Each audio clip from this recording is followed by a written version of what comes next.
This is the West Virginia Soccer Association Beyond the Pitch podcast on the WVSA Digital Network.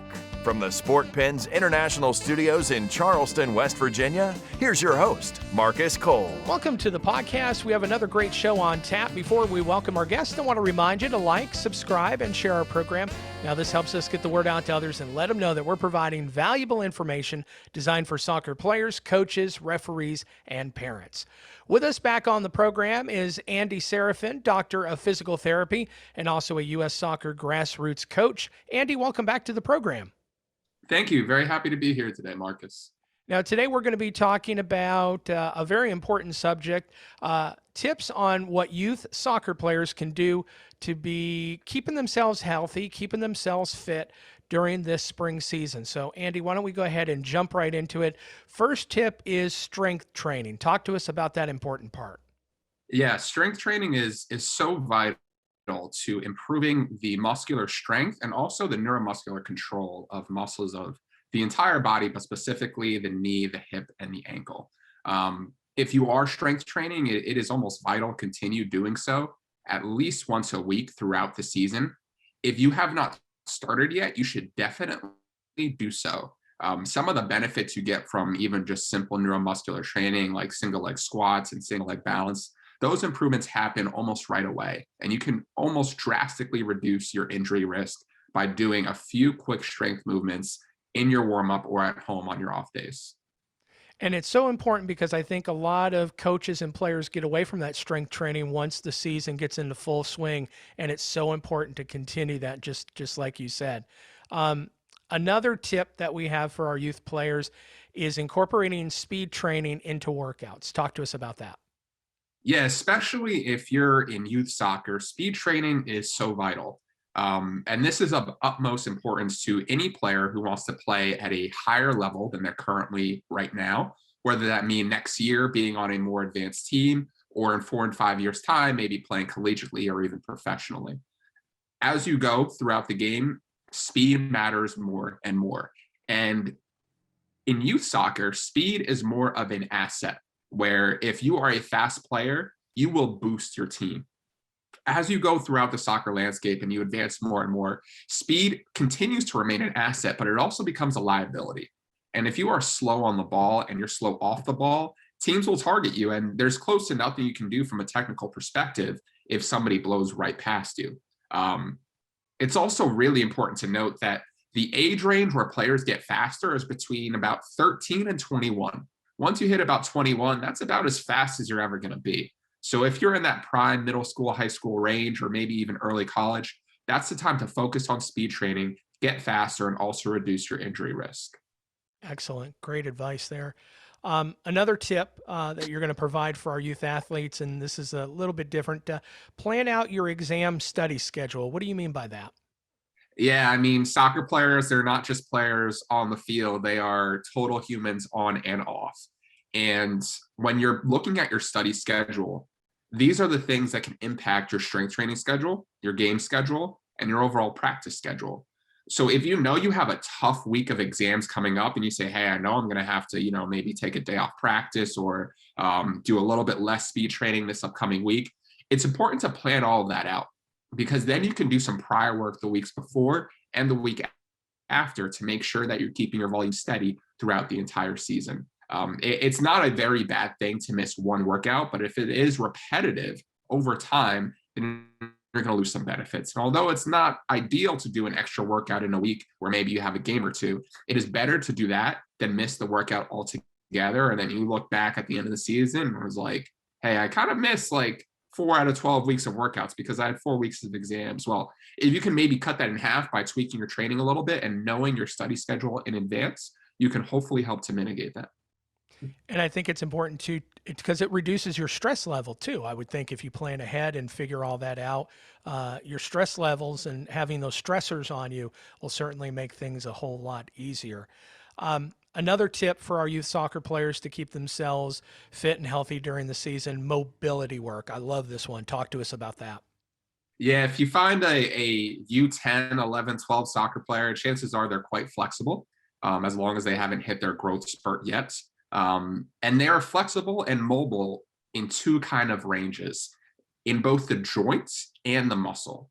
Now, as players age and they grow and they develop, the muscles are going to get a little bit tight, especially if you're going through a big growth spurt. But if you happen to get ahead of that and start doing mobility work before these growth spurts even start, one, you're very comfortable with doing all the stretches, but two, your muscles are getting a little bit longer. So that way, maybe you can hopefully prevent some things like reducing the incidence and severity of things like Osgood-Schlatters for the knee or Severs for the ankle and the foot. It is so important to get in the habit of doing good mobility work because it's unfortunate to say, but sometimes when you meet a player who's a little bit older, going into later phases of high school, college, or even early professional, they've lost a lot of mobility. And I think if you can attack that at an early age, you might not be able to prevent all of that loss, but maybe you can cut some of it off.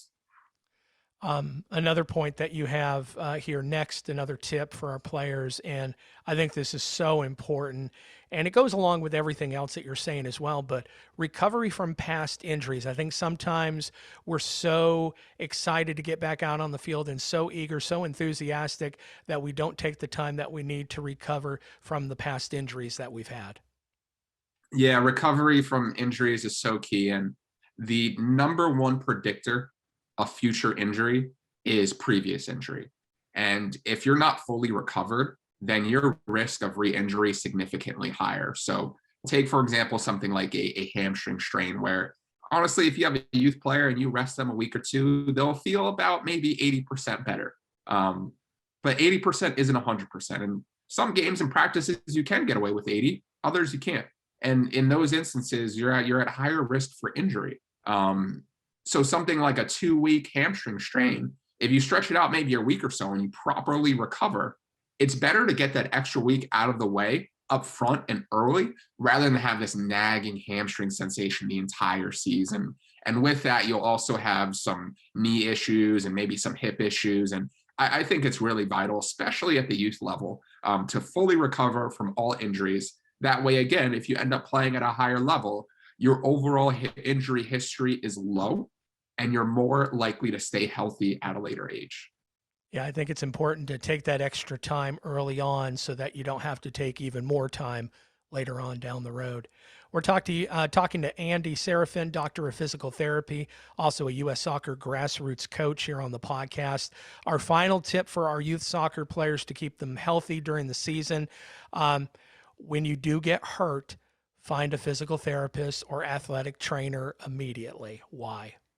Yeah, because again, physical therapists and athletic trainers are really good at getting somebody in early, giving them a thorough musculoskeletal evaluation, and setting out a treatment plan. And that last part, setting out a treatment plan, is the one that is the most important. Rehab is not only physical, it's also psychological too. And being able to go to someone with experience that says, hey, week 1, we're doing this. And week 2, we're going to increase this, this, and that. And week 3, we're going to go into half practices. And at the end, maybe you can warm up for a game. And if you feel good, go ahead and play 15 minutes. That gives so much confidence to athletes. And I think that is so, so important. Also, you can also maybe reduce the risk of future injury as well. Something even like a simple ankle sprain, if you're able to get in rehab earlier, again, you can cut that rehab time off significantly rather than doing the rehab on your own. I will say that sometimes it's not always possible for athletes to get access to an athletic trainer or physical therapist. But if you do have access to them, please use them. It is so important to utilize every single thing that your team or your club offers and communicate every single knock or niggle or pain that you're feeling, because then we can help you kind of diagnose and say, okay, this is something that you can play through versus, okay, this is something where you have to sit out. So I think that is very important. Yeah, I think a lot of people and a lot of athletes sometimes hide certain injuries or certain knocks just because they're worried about, that means I'm probably not going to play a whole lot going forward or whatever the reason is. But I think people need to understand that these athletic trainers and physical therapists are on their side, right? Yeah, it is. I will say it varies place to place. If you're working for a team, sometimes the athletic trainer or physical therapist has to put the needs of the team first. Being if an athlete wants to play while injured and the team knows it's not a good idea, well, it's up to the coach to decide, hey, even if you want to play and the PT or AT is cool with you playing, I'm going to hold you out. In the private sector, it's a little bit different because whoever you're working with is completely on your team. There is no, I work for club so-and-so, so I'm going to recommend this so the coach is happy, yada, yada, yada. It's like, no, I work for you. And honestly, if an athlete tells me, hey, I'm hurt and I want/need to play in this game for whatever reason, and their mind is made up, I'll help them do so. But I will help them do so while mitigating as much risk as possible and giving them the proper education that they need to hopefully make the right decision. Exactly. Providing them with the information so that they can make the best decision for them. Excellent. Andy Seraphin, where can folks find you on social media? He's a wonderful follow. Yeah, so you can find me on both Twitter and Instagram, as well as TikTok. On Twitter, you can find me at Dr. Andy DPT. And on Instagram and TikTok, you can find me at the football with a U, physios. Pretty easy to find, or just search Andy Seraphin. I'm not a hard person to find at all. Nope, not at all. Wonderful follow. Make sure you go check him out. He provides a lot of wonderful information, and you'll get a lot of value out of Andy. Andy, thank you so much for coming on the program today again and talking to us about our youth soccer players and how to keep them fit during the season. We appreciate it. Absolutely. And thank you for everything that you do, helping to keep soccer players in West Virginia, as well as the surrounding areas, as healthy and giving them as much information about the game as possible. Well, we appreciate your kind words. And thank you for listening to the podcast. Remember, make sure you like, subscribe, and share our program, and we'll see you next time. Thank you for listening to the West Virginia Soccer Association Beyond the Pitch podcast. You can catch a brand new episode every Thursday morning here on the WVSA Digital Network, or find us on our social media platforms at WV Soccer. Copyright 2022. All rights reserved.